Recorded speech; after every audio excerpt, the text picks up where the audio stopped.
Human resources stakeholders from both public and private sector organizations converged today at the University of the West Indies Open Campus in Belize City for a first-of-its-kind HR seminar.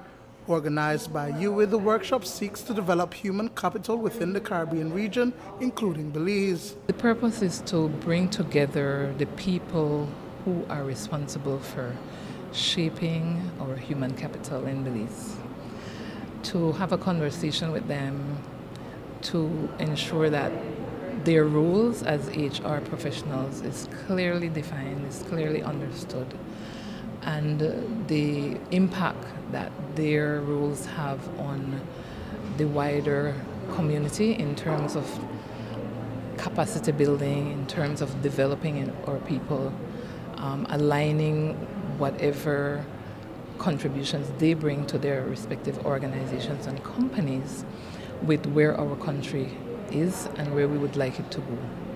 Okay?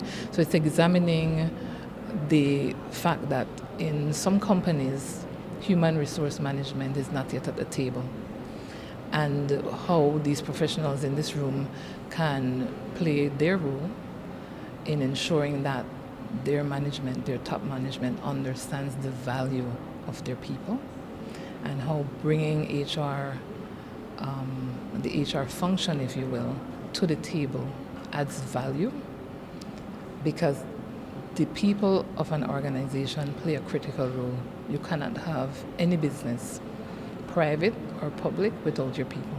The one-day workshop focuses on strategic human resources management, particularly as it relates to the role of a human resource unit outside of the basic function of payroll. It further explores the managing of employee performances and development, as well as strategic recruitment and selection. Belize Bank Human Resource Manager Candice Canello says that the information gathered so far extends the purpose and functions of the HR unit. HR tends to be more traditional, more about payroll, making sure you get your job done. If you don't get your job done, they would tend to, just let go staff. But HR plays more a strategic role. It's more about recognizing employees, more about how they work. If they're not working well, how do we manage their performance? How do we properly compensate them? How do we give them benefits to want to work? So it's not just about working, it's about wanting to work, having a career, succession planning, rewards and recognition. What role does HR play?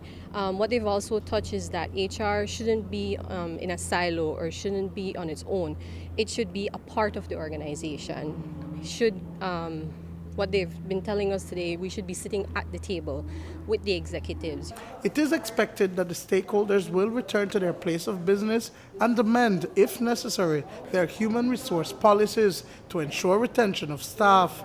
Head of U.W.I Open Campus, Jane Bennett, carried out the training. The environment in which they operate may be overlooking their role and their contribution as kind of that linchpin, if you want to call it, between management and other staff. And I never say management and staff, because management is staff. So it's how do you get people to buy in to a business? How do you get people to buy into the goals and the mission of an organization? And again, one of the issues that we have is that sometimes when changes occur in an organization, there's not enough time spent to ensure that everybody at every level buys in. Okay? And so while we focus more on business aspects and business models and so on, we forget that it's the people that make an organization or a business stand up. Duane, Moody for News 5.